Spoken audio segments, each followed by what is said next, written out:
당사자분들께서는 단상 위로 올라와 주시기 바랍니다. 브리핑은 사회적 거리두기로 인해 온라인으로 진행되고 있습니다. 기자분들이 온라인으로 전달한 질문에 답하는 형태로 진행됩니다. 구체적인 통계 등에 대한 문의는 언론 대응팀으로 주시면 최대한 빨리 답변 드리도록 하겠습니다. 먼저 온라인으로 전달된 출입기자단의 사전 질의를 받겠습니다. 첫 번째 질의입니다. 어제 기자단에 알려진 장관님 일정에 따르면 원래 28일 국시 관계기관과 단체 회의가 있었는데 취소됐다는 공지를 받았습니다. 다른 일정 때문이라고 하는데 취소 이유를 상세히 알려주시고 추후 국시 관계기관과 회의를 따로 하시는지, 열린다면 어떤 내용을 논의하시는지 궁금합니다. 더불어 국시 재응시 관련 의정협의체에서도 논의 중인 걸로 아는데 진전된 것이 있다면 알려주시기 바랍니다. 예, 보건복지부 대변인으로서 좀 알려드리겠습니다.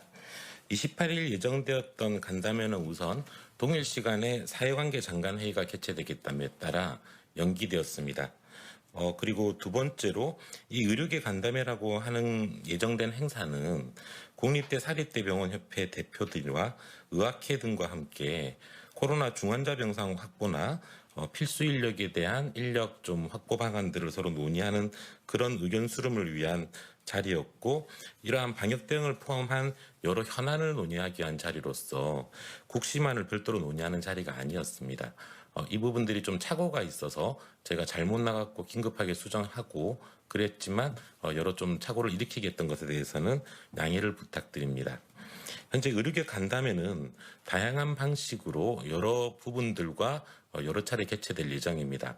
이는 현재의 코로나 상황을 어떻게 대응할 건지에 대한 의료계 쪽과의 협조를 함께 논의하고, 또한 의료계에서도 계속 좀 요청하고 있는 현장에서의 애로 상황들, 그리고 전문가 집단으로서 정부에게 권고하고 싶은 바들을 저희가 듣고 함께 논의하기 위한 목적으로서 여러 차례에 걸쳐 진행될 예정임을 알려드립니다.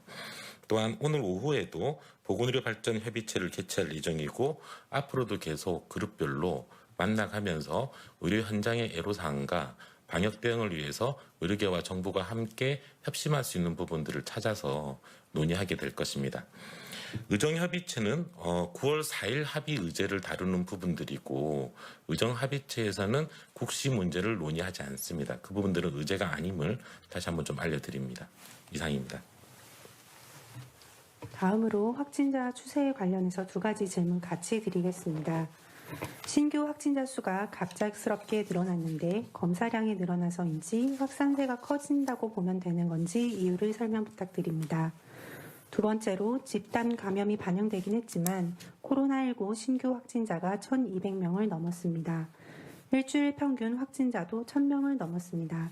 거리두기 3단계 조정에 어떤 영향을 미칠지 궁금합니다. 네, 두 가지 질문 그냥 함께 묶어서 답변 드리겠습니다. 오늘 0시 기준 확진자 수가 급증한 가장 큰 이유는 브리핑 때도 설명드렸다시피 서울 동부구치소의 2차 전수 검사 결과 288명의 확진자가 나타났다라는 그 부분이 가장 큰 요인입니다. 그 외에 나머지 지역적인 감염 사례는 최근에 추세를 크게 벗어나지 않는 그런 상황에서 1,000명, 900명대 수준에서 유지가 되고 있습니다. 따라서 이 부분과 관련되어서는 좀 특수한 어떤 상황, 어제의 어떤 특수한 상황이 좀 고려가 될 필요가 있다라는 판단입니다. 또한 일평균 1,000명 이상, 일주일 평균 1,000명 이상이 넘었었다라는 것도 어제의 어떤 집단 감염이 확인된 그런 상황이고, 서울 동부구치소는 이미 방역망 내에서 관리가 되고 있는 이제 그런 사항들이었기 때문에 그런 부분들이 지역사회로 추가 전파가 되는 그런 부분은 아니다라는 말씀을 먼저 좀 드리고자 합니다. 또한 일주일 평균 1,000명 넘어섰다라는 부분들은 이것이 지속적으로 이루어진 경우는 여러 가지 고려 사항들을 같이 좀 할 수는 있을 것 같습니다만은 일시적인 현상일 가능성들이 가능성이 좀 더 높지 않느냐라는 판단을 하고 있습니다. 3단계에 어떤 영향을 미칠 것이냐라는 부분인데요. 저희가 3단계에 대한 부분들은 여튼 저희가 수도권 2.5단계, 그다음에 전국 2단계에다가 1월 3일까지는 그 연말연시 특별 방역 대책을 같이 이제 추가를 하고 있습니다. 그래서 이번 주 일요일쯤에 수도권 2.5단계, 전국 2단계에 해당되는 부분이 다음 주 월요일 날 이제 종료가 되는 것이기 때문에 이번 주 일요일 날 중대본 회의를 통해서 그 부분이 어떻게 조치가 취해질지에 대한 논의를 해서 별도로 안내를 드릴 예정입니다. 네, 네 번째 질의입니다. 최근 일부 지자체장들이 동단위로 선별검사소를 확대 설치하고 신속 항원 검사 등을 적극 활용해 전국민 무료 전수검사를 실시해야 한다고 주장한 바 있는데요.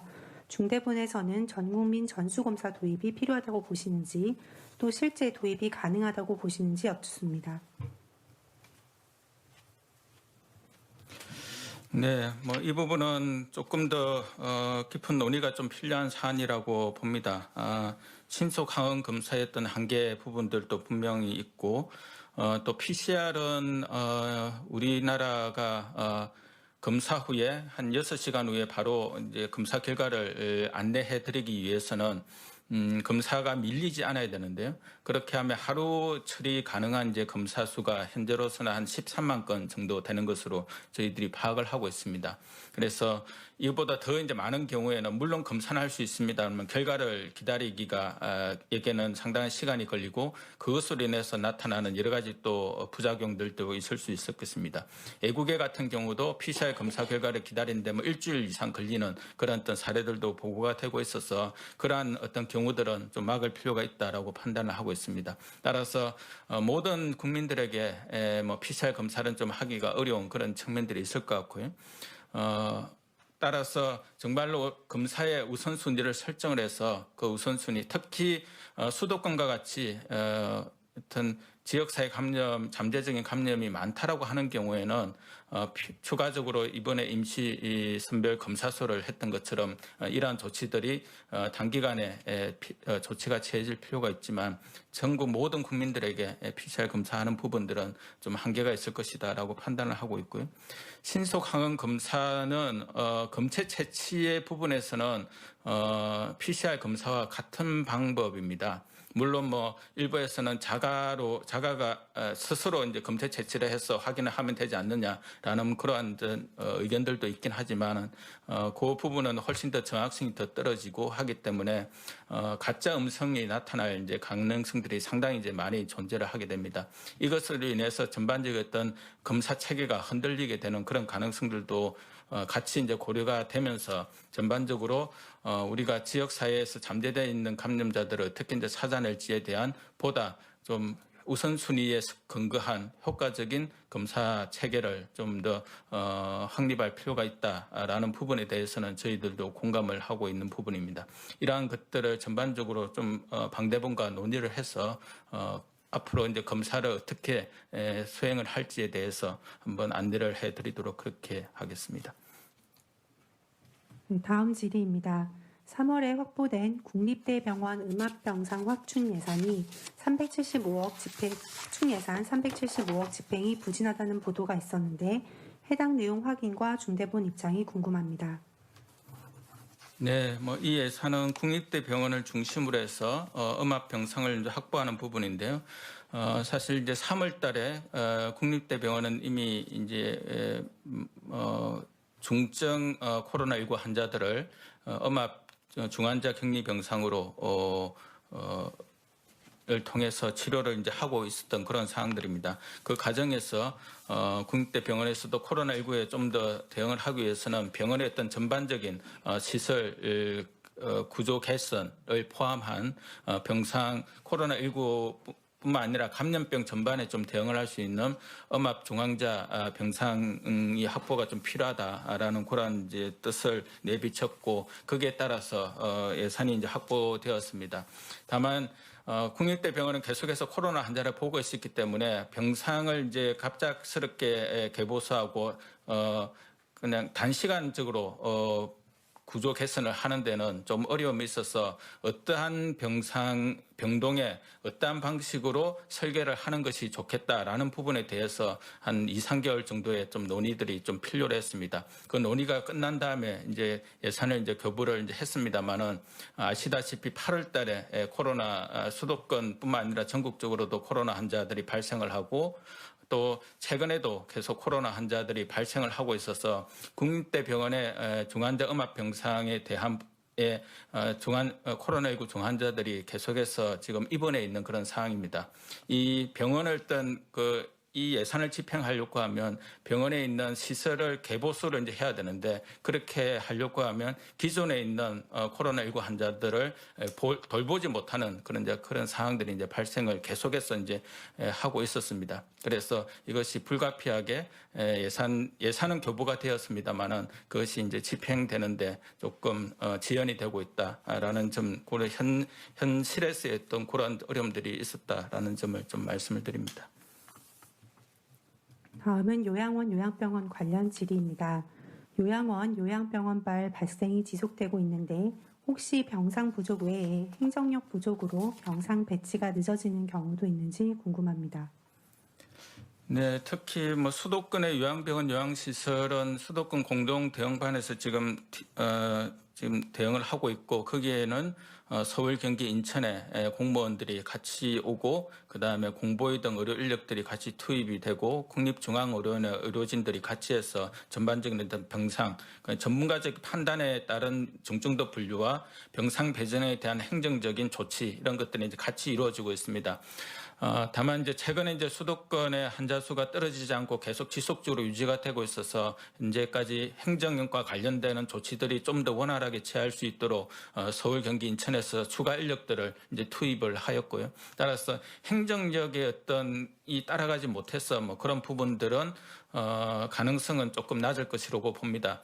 문제는 이분들이 뭐 정상이 좀 여튼 요양병원, 요양시설에 있을 때부터 상당히 건강 상태가 안 좋으신 분들이고 고령의 그다음에 아주 중증의 코로나19는 아니지만 중증의 기저질환을 가지고 계셨던 분이기 때문에 이분들에 대해서 어떤 적합한 어떤 돌봄 그리고 또 간병 인력들을 같이 투입을 이제 해야 되는데 기존의 어떤 감염병 전담병원에서는 기존의 환자들을 돌보는데 의료 인력들이 집중되어 있기 때문에 별도의 어떤 간병까지 같이 하면서 하는 부분들에 조금 어려움들이 사실은 좀 있었습니다. 그래서 저희들이 코로나19 증상은 아주 중하진 않지만 다른 이제 기저질환과 돌봄의 사항들이 계속해서 이분들에게 발생을 하고 있기 때문에 저희들이 수도권에 대해서는 거점 요양병원들을 만들어서 코로나19 전담 요양병원을 만들어서 간병 인력을 투입하고 조금 더 밀집도를 줄여서 돌봄이 그리고 기본적인 산소 치료 등의 치료가 필요한 그런 어떤 병상을 확보하고자 지금 현재 준비를 하고 있다라는 말씀을 드립니다. 지금 다음으로 현장에서 온라인으로 전달된 기자분들의 질의를 말씀드리겠습니다. 첫 번째 질의입니다. SBS 안상우 기자님입니다. 국내 발생 확진자의 일 평균 숫자가 1,006.8명으로 3단계 기준인 1,000명을 넘어서 3단계 격상 기준을 초과한 것으로 보입니다. 중대본은 3단계 격상에 대해 어떤 입장을 갖고 있는지, 만약 3단계 격상 기준 초과에도 불구하고 3단계 격상을 하기 어렵다고 판단한다면 그 이유는 무엇인지 질문드립니다. 예, 전략개혁반장 답변드리겠습니다. 우선 가장 중요한 것은 환자의 발생 추세, 다시 말해서 유행의 확산 추세가 어떻게 되고 있느냐 하는 부분들일 것 같습니다. 말씀하신 대로 지금 1,000명대 내외에서 지금 계속적으로 좀 이 환자 발생 양상이 지금 계속 지속되고 있는 양상입니다. 급격하게 증가는 하지 않고 있는 반면에 그렇다고 반전되고 있지도 않은 양상입니다. 현재 그런 점 때문에 지금 방역적으로는 이 연말연시 특별 방역 대책 기간이 굉장히 중요할 것이라고 지금 보고 있는 중입니다. 이 추이가 어떻게 되느냐를 계속 지켜보는 게 가장 중요한 판단 기준 중에 하나가 될 것이라고 설명드릴 수 있을 것 같습니다. 두 번째는 현재의 환자 발생 양상을 저희 역학조사와 추적 그리고 격리를 통한 방역적 대응 역량과 환자를 안정적으로 치료시설로 집어넣어서 진료에 임할 수 있는 의료적 역량이 이를 따라갈 수 있느냐 없느냐의 문제가 굉장히 중요합니다. 현재 이 부분에서는 현 추세의 환자 발생에 대해서는 진단감사를 통한 적극적인 환자 발견과 추적 그리고 격리를 통한 방역 통제망 안에서의 감염을 통제해내는 역량들은 계속 유지되고 있는 중이라고 판단하고 있습니다. 의료적 역량에 있어서도 이 확충 속도가 조금 뒤처졌던 감은 있지만 현재로서는 이 부분을 어느 정도 따라잡으면서 병상에 대한 여력들을 확보하고 치료가 좀 더 보다 안정적으로 제공될 수 있도록 현재 유지를 하고 있다고 판단하고 있습니다. 따라서 이러한 부분들 속에서 환자의 발생 양상이 변동하여서 이 방역적 대응 역량과 의료적 대응 역량을 초과하는 수준까지 도달하게 될 것인지가 아주 중요한 판단 기준이 될 것 같습니다. 또한 현재의 상황을 보고 있으면은 현재 연말연시 특별 방역 대책의 효과가 과연 어떻게 날 것인가도 굉장히 중요한 요건 중에 하나인지라 지금 현재는 모든 국민들께서 이 연말연시 특별 방역 대책 기간 중에 접촉과 만남을 자제해 주셔서 현재의 아슬아슬한 이 지지 국면이 가급적 확산세가 꺾이는 감소 국면으로 좀 전환될 수 있도록 도와주십사라는 당부 말씀을 함께 드립니다. 다음은 TV조선 장동욱 기자님 질의입니다. 교정시설 관련 기존에도 방역이 강화됐을 텐데 300명 가까이 추가 확진된 원인과 방역 문제점은 어디에 있다고 보시는지요? 그리고 교정시설을 생활치료센터에 준해 관리하고 있다고 하셨는데 구체적으로 생활과 치료 상황이 시설 내부에서 의료 장비나 인력 없이 어떻게 이루어지는지 궁금합니다. 네. 서울 동부 구치소가 아마 조금 다른 구치소하고는 좀 그 건물 구조가 좀 다른 것 같습니다. 현재 다른 구치소 같은 경우는 좀 낮은 건물 형태, 단층 건물 형태로 되어 있는 곳들이 많은데 비해서 이 서울 동부 구치소는 좀 아파트형 건물로 그렇게 좀 되어 있는 것 같습니다. 그래서 12층 건물 5개동으로 좀 구성이 되어 있다는 그런 이제 특성들이 좀 있을 것 같고요. 또 대부분의 이 야외에서 활동이 운동장이 있어서 다른 구치소는 야외 활동들이 같이 이제 이루어지는데 여기는 대부분 모든 생활이 실내에서 이루어진다는 그런 좀 특성이 있는 것 같습니다. 그리고 또 수용 밀도도 법무부 자료에 따르면 12월 13일 기준으로 해서 수용 정원이 2,070명 정도 되는데 한 2,412명이 수용되어 있어서 수용 밀도도 좀 높은 그런 어떤 특성들이 좀 존재를 하는 것 같습니다. 이걸 통해서 아마 1차 전수검사에서 많은 확진자가 나왔고, 이 확진자들은, 이게 아파트 동으로, 구성 5개 동으로 되어 있기 때문에, 1개 동에 이제, 격리를 해서 수용이 되어 있습니다만은, 아무래도 이제 혼자 지내는 독실 숫자가 조금 부족한 그런 부분들도 있어서 여러 명의 이제 확진자들이 같이 이제 수용을 하는 그런 이제 경우도 좀 존재를 했던 것 같습니다. 생활치료센터에 주문하는 그러한 경우는 이 보통은 구치소에는 의무소가 있습니다. 그래서 의사, 간호사 인력들이 있어서 경증의 그 확진자들은 그 구치소의 의무대를 통해서 진료를 이제 하고 계속해서 모니터링을 해왔던 것 같습니다.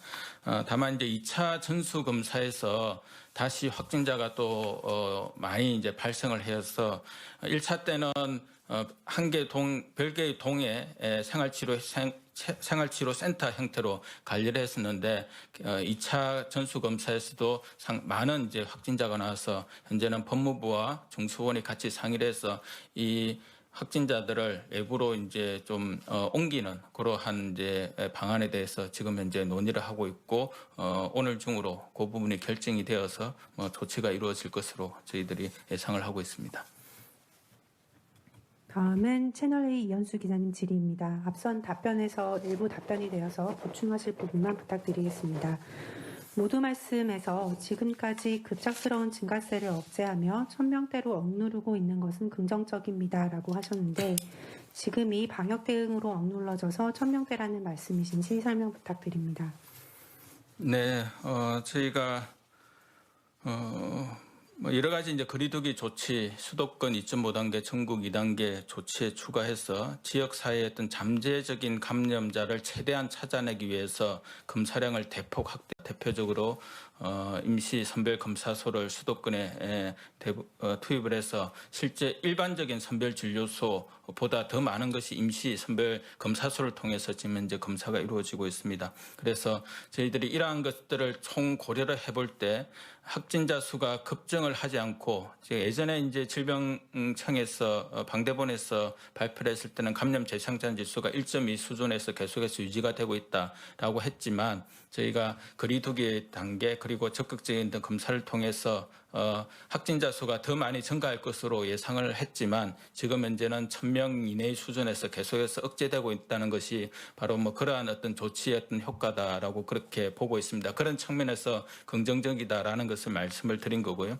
다만 이러한 사항들을 반전을 시키고 감소세로 꺾어야 되는데 그 감소세로 꺾지 못하는 부분들이 아직까지는 여러 한계들로 저희들이 받아들이고 있습니다. 따라서 그러한 부분들을 꺾기 위해서는 감소세로 반전을 시키기 위해서는 결국 소모임 자체를 접촉 자체를 줄이는 것이 가장 필수적인 조치다라고 판단을 했었고 그러한 측면에서 연말연시 특별 방역 대책을 1월 3일까지 소모임을 자제를 하고 접촉을 줄이는 내용 중심으로 해서 또한 이동을 줄이는 내용 중심으로 해서 대책을 발표한 것입니다. 따라서 이러한 조치들이 같이 이루어진다고 하면 다음 주를 지나서 감소세로 갈 수도 있지 않을까라는 조심스러운 전망들을 저희는 하고 있다라는 말씀을 드립니다.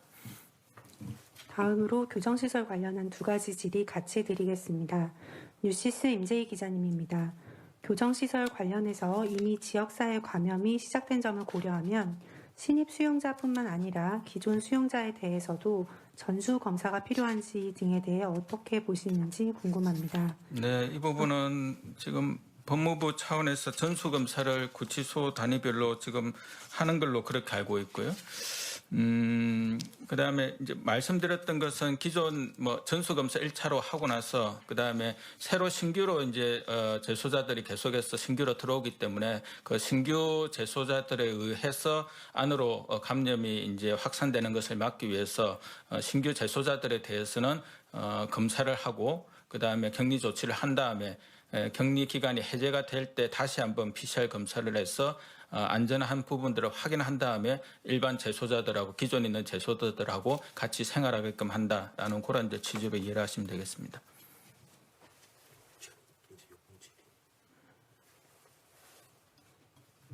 다 마지막 질의입니다. TV조선 장동욱 기자님입니다.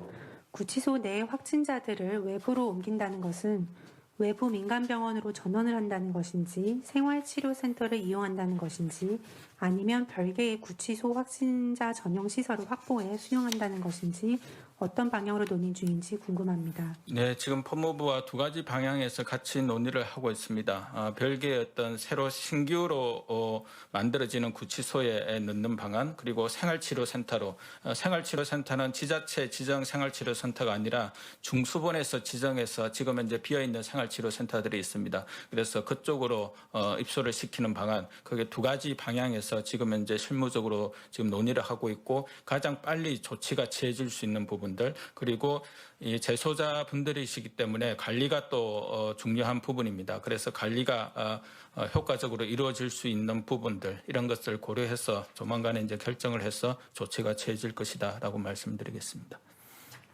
이것으로 질의응답을 마치겠습니다. 마무리 말씀 있으시면 간단하게 부탁드립니다.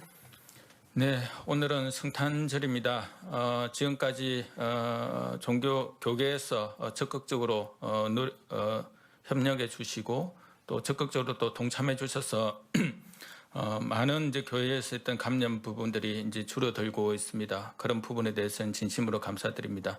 다만 최근에 들어서서 작은 교회들을 중심으로 해서 아마 방역 수칙을 지키기가 상당히 어려운 그런 환경들의 교회들인 것 같습니다. 그러한 교회들을 통해서 또 다시 감염들이 집단 감염들이 계속해서 지역 또 전국적으로도 조금씩 이제 발생을 하고 있는 그런 상황들입니다. 지금까지 협조해 주시고 동참해 주셨던 것처럼 앞으로도 계속해서 노력해 주신다면 이런 부분들은 상당히 안정화될 것이라고 생각을 합니다. 그동안 그동안 협조와 동참에 깊이 다시 한번 교계에 감사드리고 교계 외에 여타 종교계에서도 적극적으로 문체부 그리고 종시본과의 어떤 실무 협의체를 통해서 여러 가지 좋은 의견을 주시고 또 같이 협조를 체계를 만들어 주신 그런 부분에 대해서 다시 한번 깊이 감사를 드립니다. 연말 연시에 가장 중요한 대책은 접촉을 줄이는 부분이라고 생각을 합니다. 물론 마스크 자체가 상당히 중요한 어떤 백신이 나오기 전까지는 백신의 역할을 할 수 있을 것이라고 봅니다. 이러한 마스크 착용이라는 백신에 추가해서 지금 현재 더 할 수 있는 백신은 바로 접촉을 줄이는 부분입니다. 그래서 가급적이면 연말연시 그리고 1월 3일 연말연시 방역 대책이 끝나는 까지는 접촉과 그다음에 이동을 최대한 자제해 주시기를 다시 한번 부탁드리겠습니다. 감사합니다.